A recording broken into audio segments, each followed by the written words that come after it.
Welcome, everyone. Welcome to the Dying Your Way podcast. I am very happy today to meet Toni Reilly. She is a regression specialist with the Toni Reilly Institute. And we have a really exciting program today because we're going to find out everything I don't know about a regression specialist. And I know Toni through other people. I don't know her, but I have a feeling by the end of this podcast, I will. I am really looking forward to it. Welcome, Toni. Thank you, Claire. I'm thrilled to be invited onto your podcast, and I'm thrilled to be talking about what we're going to talk about today. Yeah. And before I start too, I also want to say she's an international speaker and author and trainer, and has quite the website and the following on Facebook. So we'll get into that at the end, but I am really excited about that. Okay, I'm going to start with just a caveat about my lack of knowledge about what we're going to talk about, but just sort of an intense interest I've had in past life regression and the thought of reincarnation. And I'm really going to age myself saying these names. So in the 70s, reading about Ruth Montgomery. Right. There was someone close to me who died at 15 years old. And I was very much, following a very dear to my heart Christian path. And he died at 15, and I just was devastated. I mean, I just thought there's something wrong with that. And I, by chance, picked up a book by Ruth Montgomery, who, just Google her. I mean, it's just a long time ago. And it's the first time I was really introduced to the idea of reincarnation. And it gave me a lot of peace thinking about the death of this person, because it just kind of made some sense. And I had hope and I had faith that there was some bigger plan behind all that. Fast forward to Many Lives, Many Masters, who you study with Dr. Weiss, right? I mean, yeah. Wow. I mean, that was another book because he was a psychiatrist, I believe. Yep. He had very clinical, he had no belief in anything. And through his patients and people that he worked with, he actually could scientifically prove that reincarnation actually was measurable. Yes. Okay. And then we're going to talk about all of this. I'm so excited. I got hold of, what's his name? Newton. Oh, Michael Newton. Yeah. Journey of Souls. Yeah. And was the concept of soul clusters and the work that we do in between lives. These are all the things that I can't wait to talk about. So, Toni, just start off anywhere, but I think first just tell us what is a regression specialist and Okay. So regression specialist would encompass being able to facilitate where you can guide someone to recall their past lives, but not just their past lives. They can recall the plan, if you like, in between lives. So the plan to do what they're going to do when they incarnate.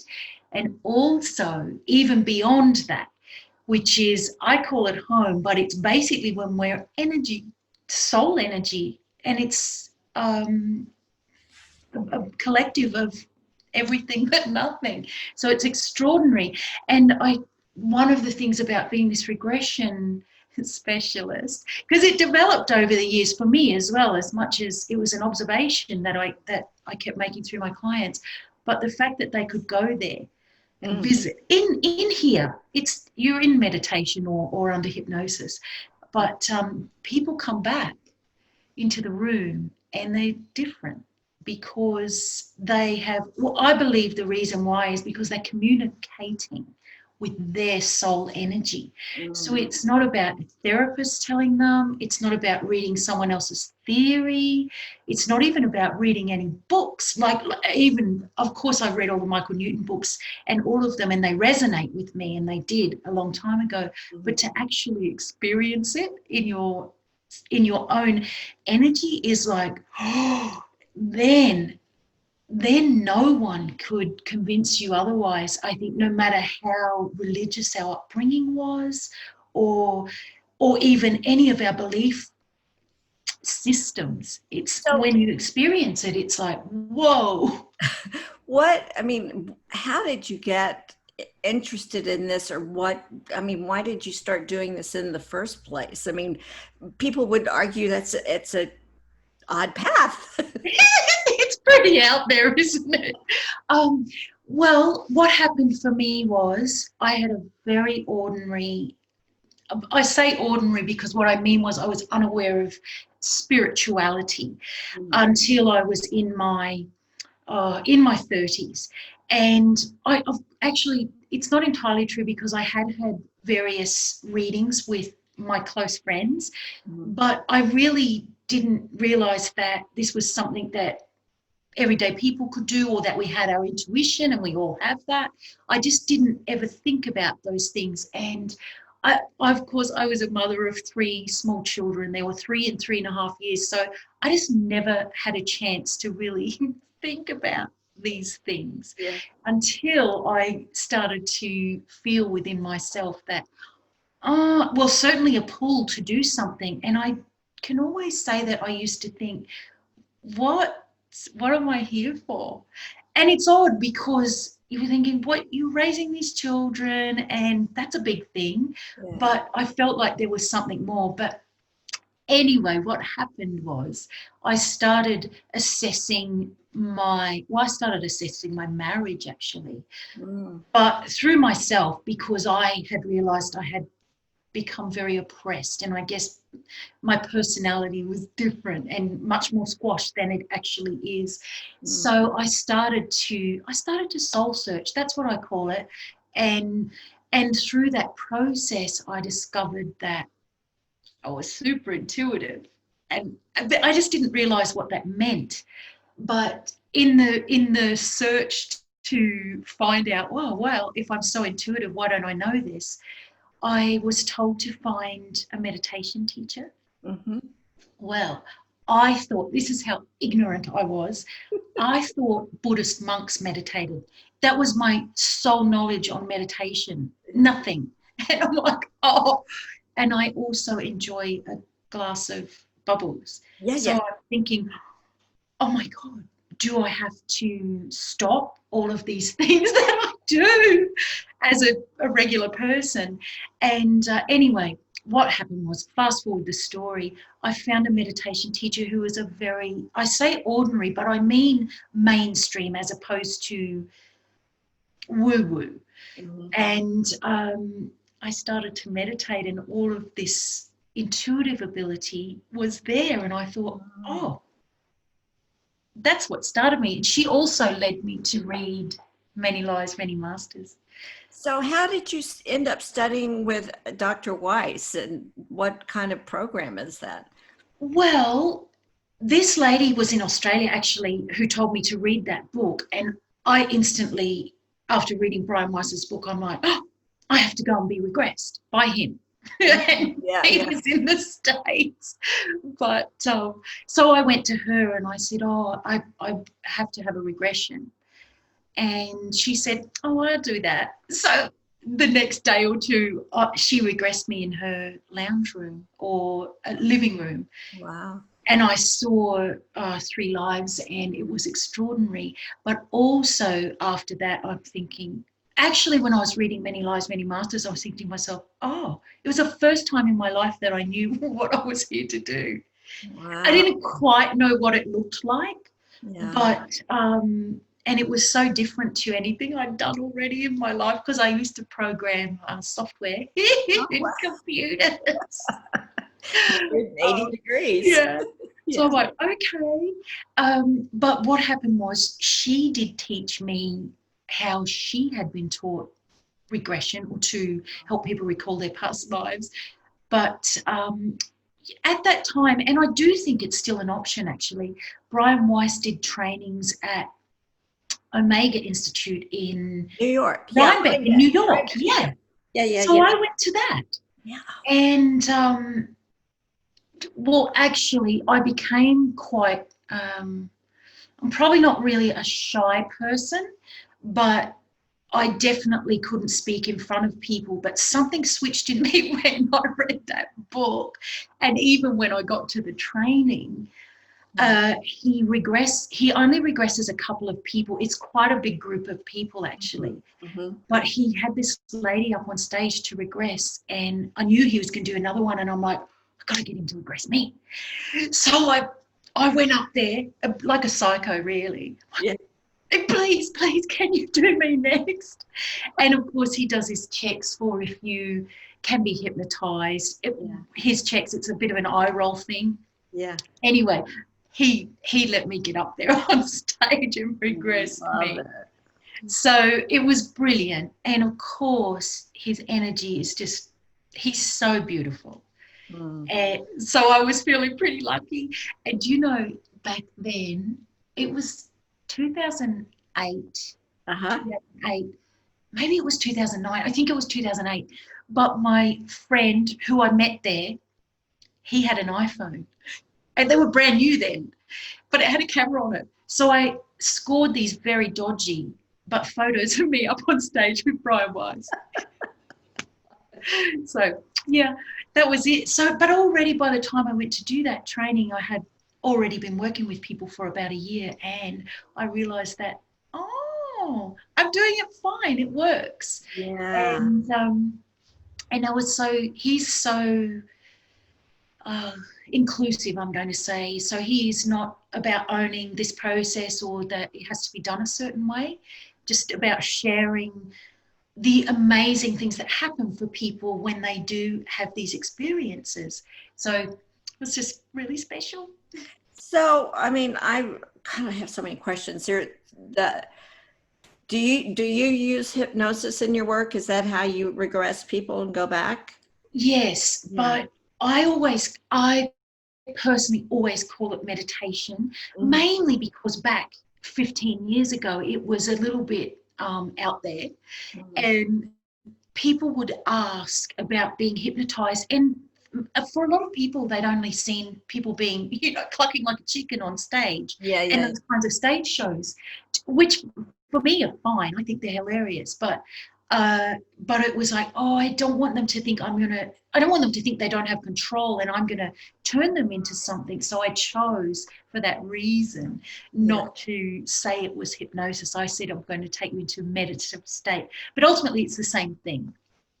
So have you worked with people that are in, say, a life-threatening situation that come to you and use it as a therapeutic tool or as a as far as being terminal goes?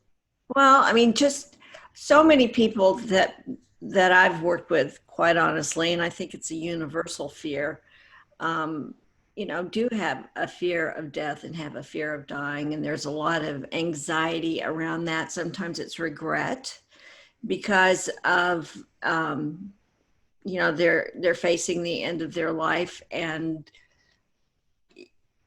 you're kind of up against a wall and you're turning around and all you can do is look back at your life and try to make some sense of it. And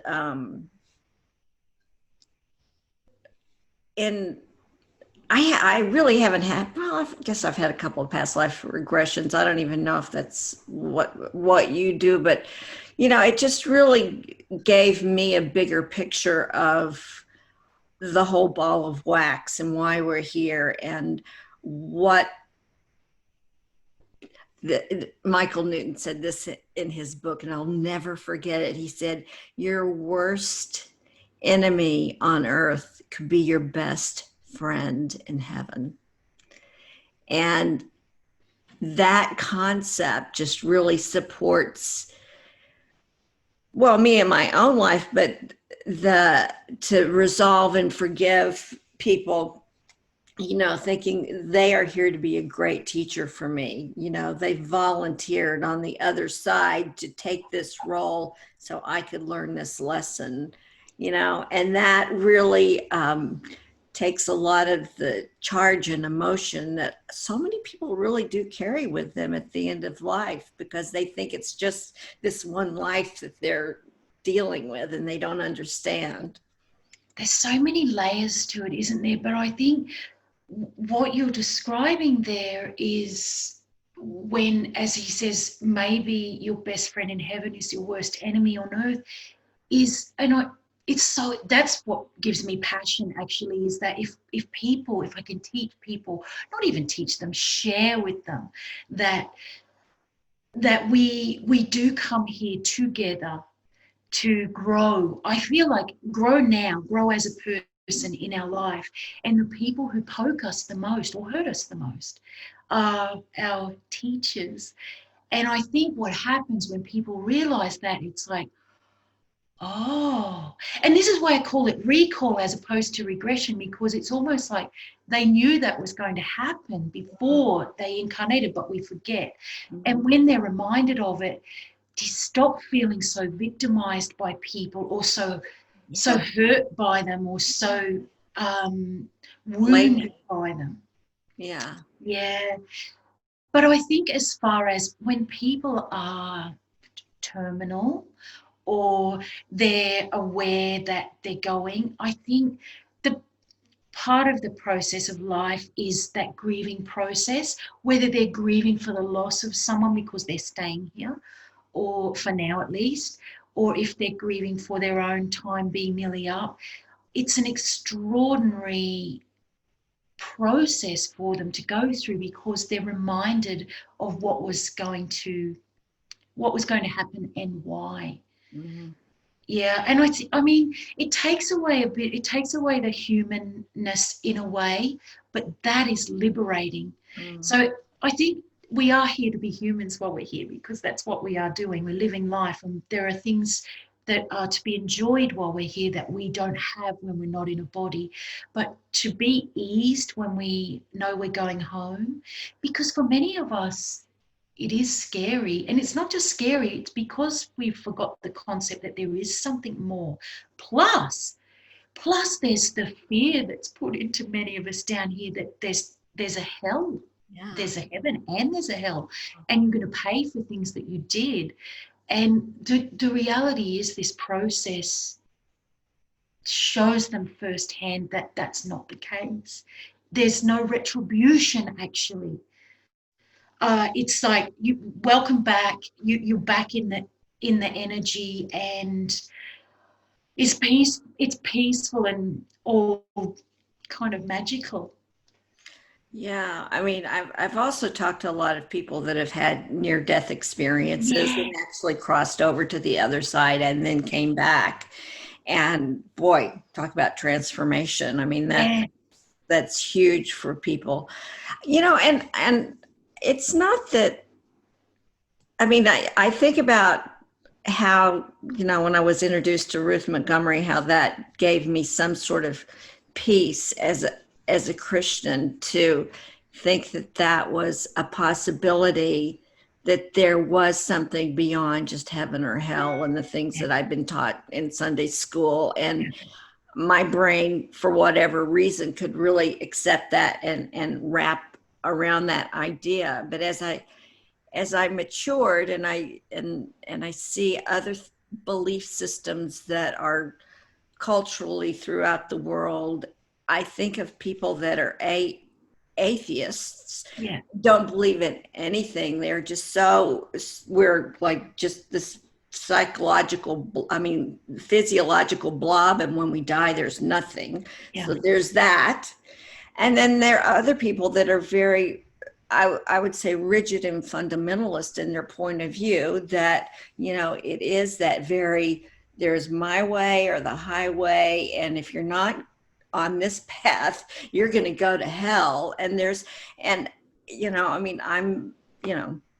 my grandfather was a Southern Baptist preacher. So I've really, done the whole gamut and spectrum of that. But to think that, you know, there are a lot of different paths that go to the same location and that we're all going up, you know, is something that I guess people just have to go on their own path and experience in their own way. But I wanted to people to hear from you today so they would just know that whatever you want to say or say to them if they are afraid of this just being it, or that they just have this black or white choice of heaven or hell. In your experience with people, what can you say to them? Uh, what I could say to them is thousands and thousands of people that I have guided into that space. Everybody experiences, it's not identical, but it's the same feeling of that there is no fear, there's no retribution, you're not paying. But I feel like it's not enough to just assure someone of it, because fear overrides that. So for me, it's about try your best and experience it for yourself so that you can alleviate the fear.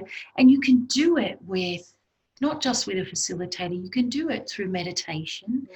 And yeah, I think it's more about exploring and being open to other options rather than assuming or even believing what you've been taught, that it's bad and you're going to be paying somehow, it's scary. It's just not. And also, the soul does know exactly what to do. So it transitions once we pass. It transitions instantly, actually. And I think there's another fear that we have, aside from our religious beliefs and cultural indoctrinations. We have the movies with the ghosts and the hauntings and that come back to get you. It truly doesn't work like that. No soul gets stuck in a space. No soul gets is going to be in a certain spot until they're absolved. It just doesn't happen. They're straight back to energy, and there is no. Maybe if I could dumb it down and say levels and hierarchy are human concepts, and human concepts don't exist over there. Over there, I say, once we leave our body. And I think it's people might be listening going, how would you know? And I honestly can say, how would I know, except that I have experienced from a body perspective, so in a relaxed state, that other place. So be open to the possibility. Yeah.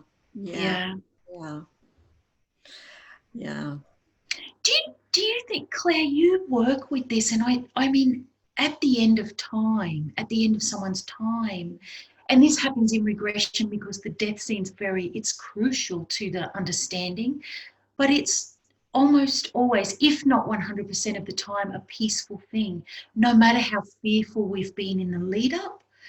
Or how much we don't want to leave our people or these types of things. But actually, when the calling is there, we have a knowing and it's peaceful.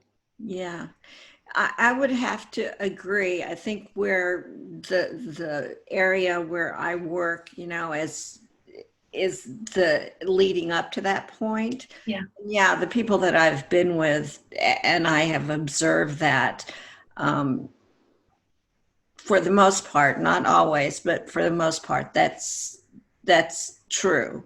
It's the anticipatory fear leading up to it that can be better managed, because, you know, a lot of people, particularly now in COVID, you know, are alone. They're tethered to machines. They're not getting the kind of community support that, over 100 years ago, it was just naturally, death was an accepted part of Yeah.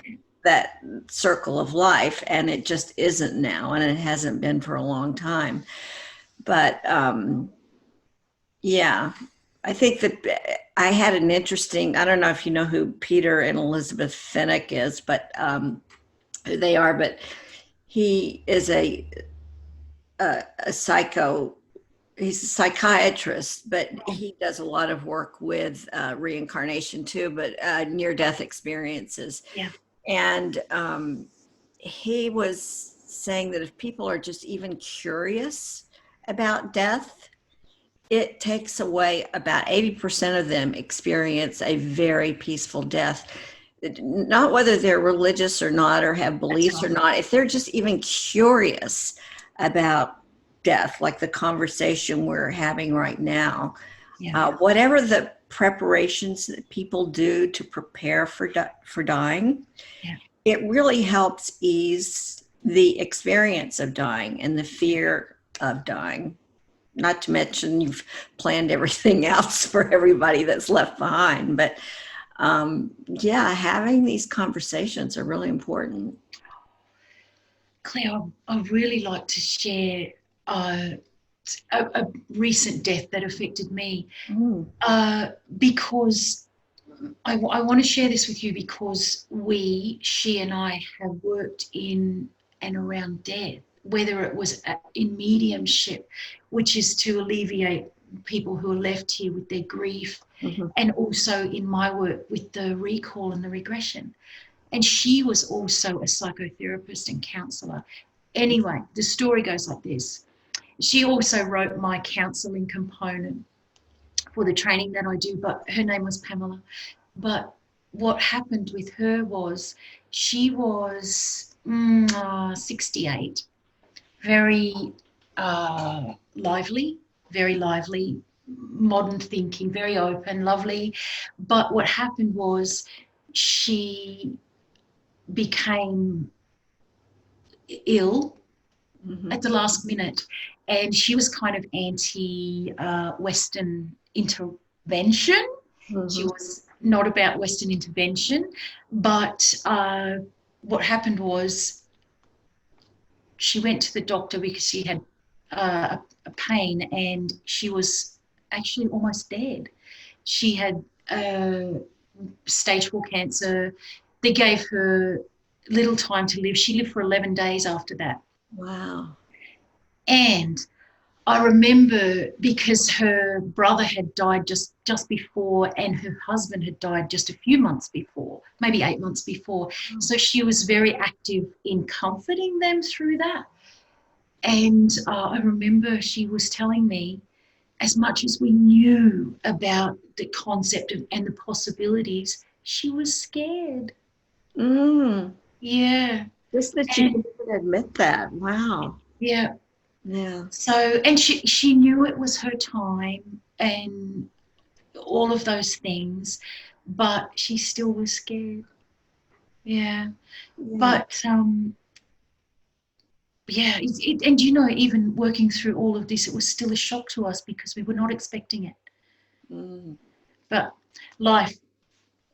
Yeah, but and 11 days, I mean, that's fast. I mean, that's just, it's just like get the palliative care in there, get the anxiety meds if they say that they're scared. I mean, there are medical interventions that can happen, that can do that along with other things. I mean, I think as an end-of-life doula and working with people in the palliative care industry, there are a lot of bags of tricks that people can, there are a lot of tricks in the bag that people can use at the end of life. So that's mitigated, it's possible. I'm pretty sure Pamela didn't have any of those, but she did have, she had painkillers because she was in quite a lot of pain. Because I think as the mind goes, once you know, then you relent to it because she knew that she was in pain, whereas I guess before she knew, it was just, oh, you just keep going. But yeah, it's just so interesting. Yeah. Remembering the pain. How does that make you feel?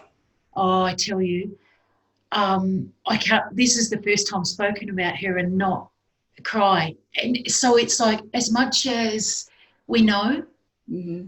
we're still human here, and you've lost your friend. Mm-hmm. Yeah. Yeah. Yeah. I'm sorry. I'm sorry. Yeah. I know that happens every time. But Yeah. it was 2 years ago now. But yes, I think that's the thing to remember, is that this experience while we're here is as people. So, but certainly, I feel like releasing the fear of death helps us live better now, enjoy our lives now while we're here, instead of being fearful and stopping ourselves from having experiences. Well, and you had, even though it was 11 days, you had that time with your friend I do. to go through your own process Yeah. and experience her death and dying, go through your grief and bereavement. Yeah. And you're learning about dying by going through that process. Yeah. Yeah. And I think that's one of the things that, like you were saying, the, TV and the different. Yeah, the fearmongering is rife. This is why, when I know that you and Terry are working in this realm, it makes my heart sing, because also, as you said before, death was and it is the circle of life. Yeah. But we lost it through fear and whatever took over our humanity. But I think that's part of the process, or the evolution now, is to get back to seeing it more as a circle of life.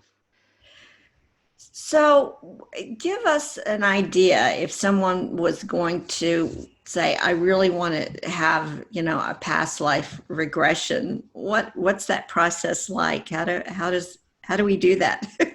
So the process, if you're doing it with a facilitator, your facilitator will relax you, which is the hypnosis part or meditative part. They'll guide you into relaxed state. And then literally through that guided visualization, what happens is they land. I say land, but it depends what the facilitator says to do. But in my case, most often I will tell them to land. And what happens is, in their mind or in their third eye, they'll be able to see visions of another time. And the extraordinary thing with it is, whoever's experiencing it, you feel it. And I think that's where people are like, well, did I make it up? I've got an active imagination. Did I just imagine it? But the thing is, when you're asking them questions and they're moving, it checks out. So they're moving through the life, backwards, forwards, wherever the facilitator asks them to go. And also, most of the time, the lives that they experience are nothing that they've ever even considered before. Having said that, there's the opposite as well, where someone might find that they've always been drawn to, let me think of something. They've always been drawn to Greek times, when the Troy horse was around. Yeah. I'm saying that because I had regression to that time. But when people feel drawn to a certain time or certain films that are set in certain eras, that can mean that they've been there before, and they work through and discover that they have been. But for sure, they will not be seeing movie scenes. They won't see Brad Pitt in their regression. He will not be there. It would be there.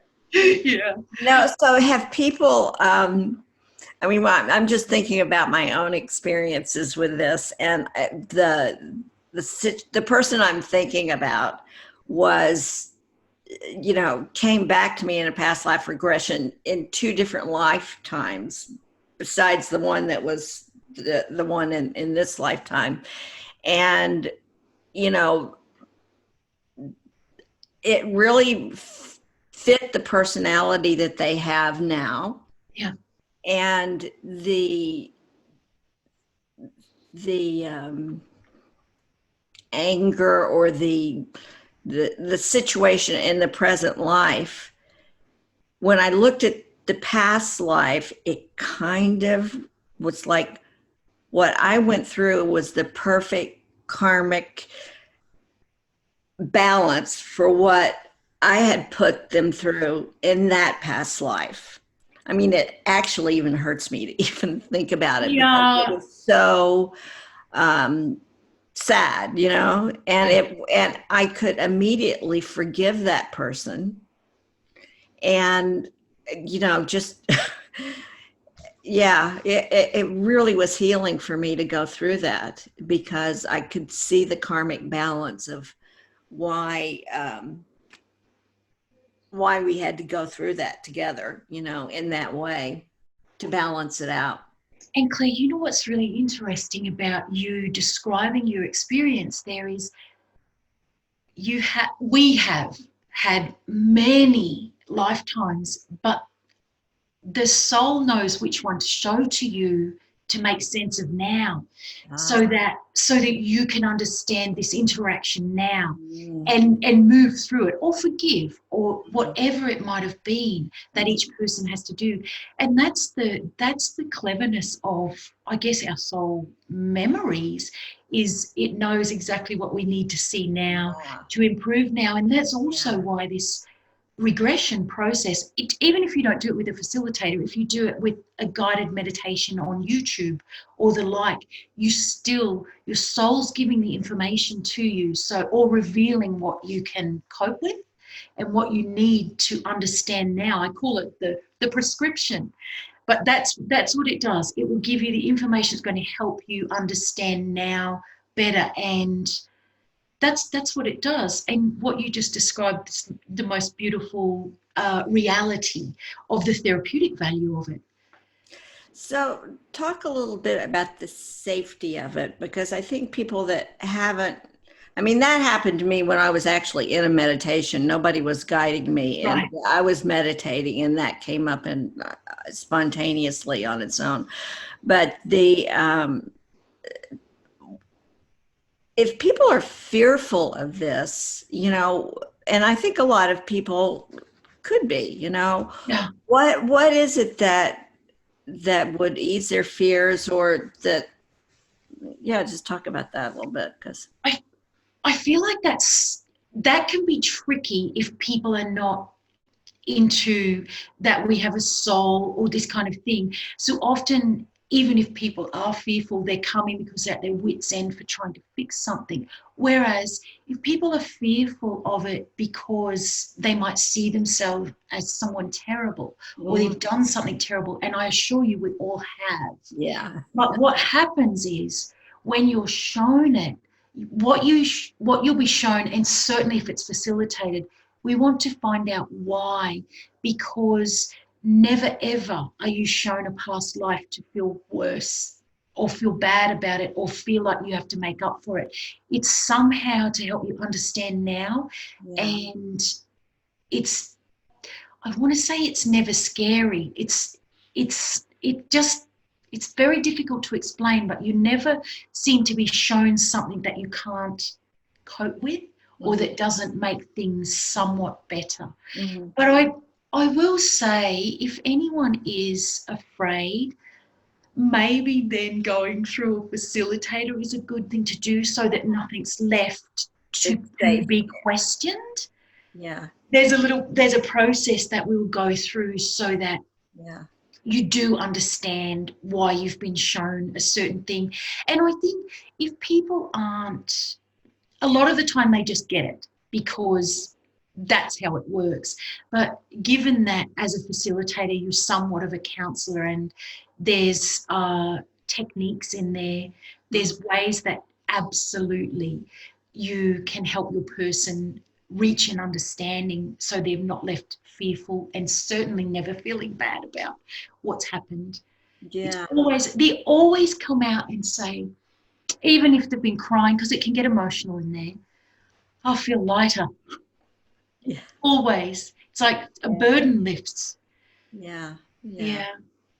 There's just a lot of there are a lot of scientific studies now that actually have blind studies about reincarnation that Yeah. are pretty out there for people if they want to, like, just Google it. And Monica Rentz in Switzerland, I mean, she's just done a lot of scientific studies about reincarnation. And Okay, that's and, I, and I'm not trying to like say to anybody it's that you have to believe it or not believe it or anything. I mean, I really don't care whether you do or not.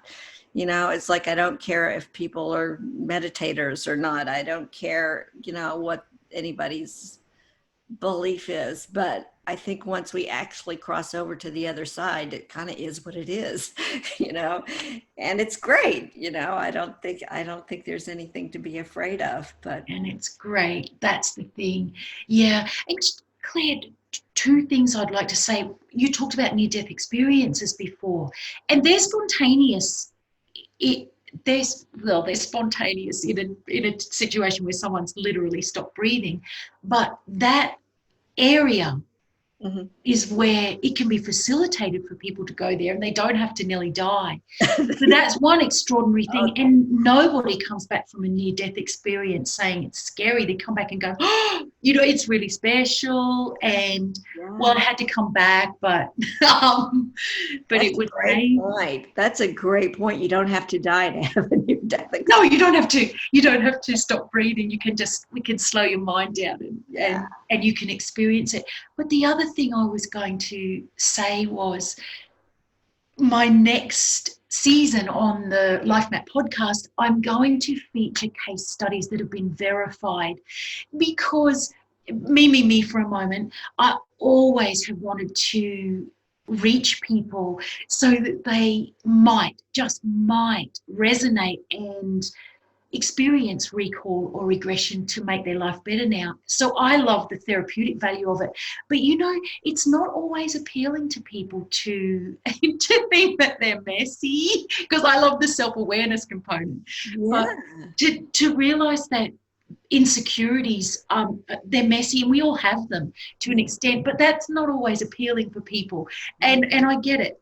So I'm feeling like if I go in with another angle as well, which is the verified cases or regressions that people have experienced, and they could go off and Google's our friend now, and people can research quite easily, but they can research because they've got the name, the first and the last name, the year, and there are documented records. Or sometimes it's so long ago that they've recalled and so out of their realm because they're not historians or maybe never did history. But they go and research what they saw, what they knew, what the names that came through, and it checks out in history. And it's really amazing. So exciting. To be honest, it never even excited me before, because I was like, as long as this fixes something for you now, and it always did. But now it's like, it really is intriguing to be able to put the pieces together and verify it. So the next season, which starts in November. Oh, I can't wait. Those cases. I think that's great. No, I think that's great, because I think the people that are attracted to this they do want to have self-awareness, and they are into personal growth. And if they're even a little bit curious, having that kind of verification and validation, will just give people the courage. I keep going back to that word. To explore it further. I mean, it's we're here for a reason, and we have a purpose for being here. And honestly, maybe we'll schedule something later. I mean, I just think if everybody knew what their purpose was, and really made the most of every breath we take down to our very last one. I mean, life is such a wonderful thing, It so is, Claire. And I like to explain to people that touch, taste, and sound, those are things we don't have when we don't have a body, when we're not in our body. So they're just simple things. So tasting food, smelling flowers, Yeah. you know, to touching someone, hugs, these things, we don't have them on the other side. So, and that's what I like to say, well, we're here for the human experience. Yeah. And also probably the most critical of these things is we experience emotion here. And sometimes our traumas, and particularly our grief is a huge thing, but we're still here to experience that. And I think just if we can understand that, we stop feeling so bad about it, because it can feel so bad when we're in grief or feeling very hurt. Yeah. Yeah. The purpose of life, to experience touch, taste, sound, and emotion. I love that. Yeah. I really, really love that. You know, I'm going to wrap it up here in a minute, but one of the things that I remembered that Michael Newton said in his book, that anybody that we meet, we have met on the other side before. Yeah. Every relationship we have, what we're doing right here, right now, is because we do each other on the other side. Yeah. And it just makes me really value every encounter that I have with everyone, because of the connection that we all have. Claire, that's so beautiful. And you know, maybe that's a poignant thing for me to suggest to people, even if they're fearful of exploring there. Go in with the question of, when have I been with so-and-so before? Out of curiosity, someone that you get along with maybe, and then you can have the experience from a very lovely perspective. Yeah. So if there are people that are listening, and I have a feeling there'll be a lot that want to get in touch with you, what is the best way to contact you if they want to get more information or have a reading, and just how do they get hold of you? So my website is ToniReillyInstitute.com, and you can get in touch with me by email, or I'm on social media, Toni Reilly or Toni Reilly Institute, and my email is Toni@ToniReillyInstitute.com. And Reilly is, so ToniReilly. Yes, that's it. Good. Thank you, Yes. Toni. I am so happy we had this time together. Thank you, Claire. I'm so pleased and delighted that you're doing the work that you do, making such a difference. And thanks for having me on your show. Thank God for Zoom too, because Yes, I know you. I want to meet you in person. So maybe it's so good. The borders, and we'll get to see each other here in Australia. Yeah, absolutely. Okay. Lots of love. Bye. Love.